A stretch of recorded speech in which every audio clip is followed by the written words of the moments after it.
नमस्कार दर्शकों, बात आज के चैनल के कार्यक्रम खबरदार खबरों में आपका स्वागत है। आपको बता दें कि इस कार्यक्रम में हम आपको देश दुनिया की दमदार खबरें विस्तार में बताएंगे। तो लीजिए आज की खबरदार खबरें।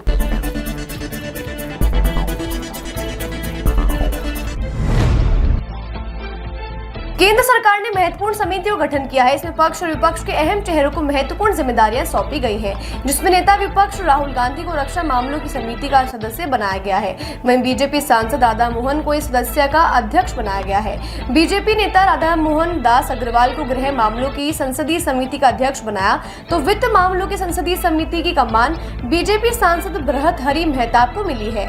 कांग्रेस नेता दिग्विजय सिंह को महिला शिक्षा, युवा और खेल मामलों की संसदीय समिति की मान दी गई है। वहीं विदेश मामलों की संसदीय समिति शशि थरूर को सौंपी गई है। साथ ही कंगना रनौत को आईटी समिति का सदस्य बनाया गया है, जिसके अध्यक्ष निशिकांत दुबे होंगे।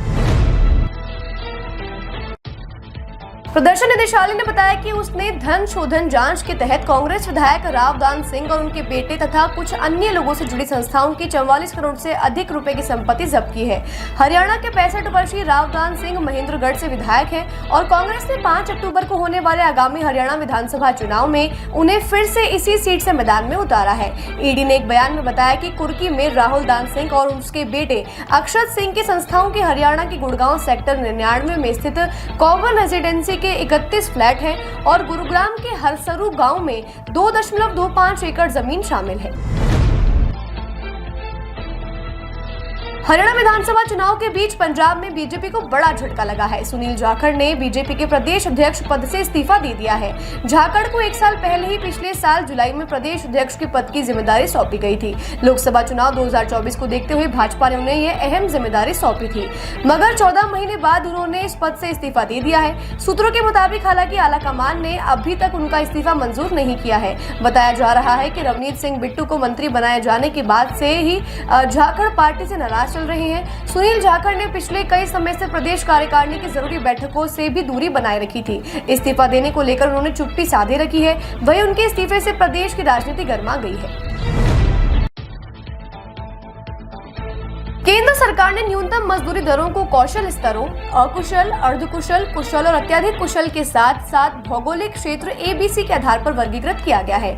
संशोधन के बाद अब अकुशल काम के लिए न्यूनतम मजदूरी 783 रुपए प्रतिदिन की गई है, तो अर्धकुशल के लिए न्यूनतम मजदूरी 868 रुपए प्रतिदिन और कुशल क्लर्क और शस्त्र रहित चौकीदार के लिए न्यूनतम मजदूरी 954 रुपए प्रतिदिन के लिए रखी गई है और उच्च कुशल तथा शस्त्र रहित चौकीदार के लिए न्यूनतम मजदूरी 1035 रुपए प्रतिदिन किया गया है। आपको बता दें कि केंद्र सरकार ने पिछला संशोधन अप्रैल में किया था।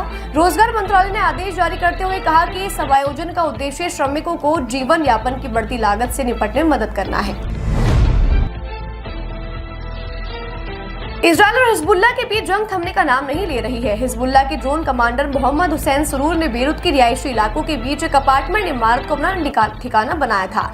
कल देर रात इजरायल की तरफ से इस इमारत पर 3 मिसाइलें दागी गई हैं। इन मिसाइली हमलों में सरूर मारा गया, साथ ही हिजबुल्लाह के 3 लड़के भी मारे गए व कई अन्य जने घायल हो गए। इजरायली आर्मी का कहना है कि सरूर ने कई इजरायली नागरिकों को निशाना बनाकर कई हवाई आतंकवादी हमलों को अंजाम दिया था।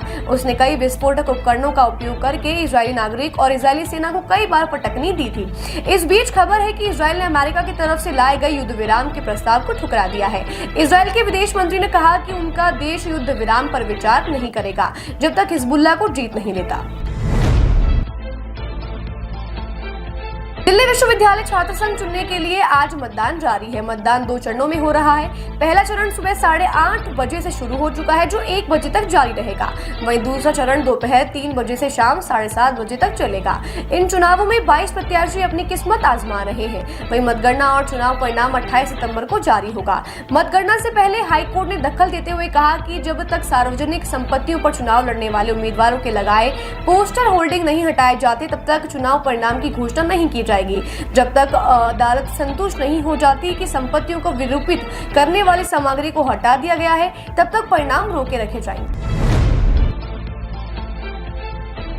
महाराष्ट्र में आगामी विधानसभा चुनाव की तैयारियों का जायजा लेने मुख्य चुनाव आयुक्त राजीव कुमार के नेतृत्व में चुनाव आयोग की एक टीम मुंबई पहुंची। मुख्य चुनाव आयुक्त राजीव कुमार अपनी टीम के साथ आज शुक्रवार और कल शनिवार को राजनीतिक दलों के प्रतिनिधियों, प्रवर्तन एजेंसियों, केंद्र अर्धसैनिक बलों के नोडल अधिकारियों, विशेष पुलिस नोडल अधिकारियों, मुख्य चुनाव अधिकारी, राज्य के मुख्य सचिव, डीजीपी, प्रशासनिक सचिवों और वरिष्ठ पुलिस कर्मियों से मुलाकात करेंगे। इसके बाद शनिवार शाम को चुनाव आयोग एक प्रेस कॉन्फ्रेंस आयोजित करेगा, जिसमें महाराष्ट्र विधानसभा चुनाव तैयारियों की समीक्षा के बारे में अपने विचार रखेगा।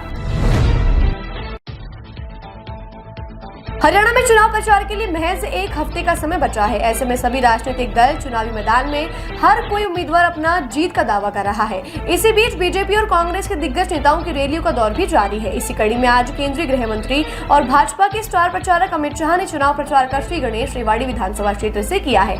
अमित शाह ने आज दोपहर 12 बजे रेवाड़ी के सेक्टर 3 में चुनावी जनसभा को संबोधित किया। वहां से शाह सीधे मुलाना विधानसभा क्षेत्र में प्रचार के लिए पहुंचे।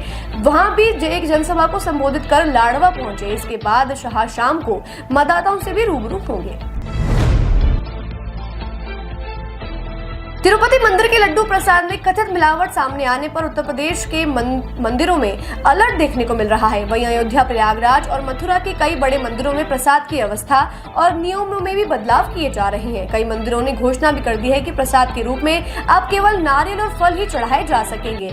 वहीं अयोध्या मंदिर के मुख्य पुजारी ने बाहरी एजेंसियों से प्रसाद लेने पर बैन लगाने की मांग की है। कई मंदिर संस्थानों ने स्वयं की गौशाला खोलकर वहीं के दूध से बने प्रसाद को भोग लगाने की बात कही है। प्रवर्तन निदेशालय लखनऊ क्षेत्रीय कार्यालय वन्य जीव मामले में PMLA 2002 के प्रावधानों के तहत 52 लाख रुपए की संपत्तियों अंतिम रूप से कुर्क की गई है। कुर्क की गई ये संपत्तियां उत्तर प्रदेश के बिजनौर जिले की कृषि भूमि और राहुल यादव, फाजिल पुरिया, एलविश यादव और sky digital India private limited के बैंक बैलेंस के रूप में है। ईडी की जांच में पता चला कि राहुल और एलविश यादव ने अवैध रूप से संरक्षित प्रजाति के सांपों और इगुआना जैसे विदेशी जानवरों का इस्तेमाल कमर्शियल म्यूजिक, वीडियो और ब्लॉग बनाने में किया था, जिसका उद्देश्य फॉलोअर्स बढ़ाना और पैसे कमाना था। राजस्व उत्पन्न करने के लिए इसे YouTube प्लेटफॉर्म पर अपलोड किया गया था। खबरदार खबरों में आज के लिए बस इतना ही। कल फिर नई खबरों के साथ हम होंगे आपसे रूबरू। नमस्कार।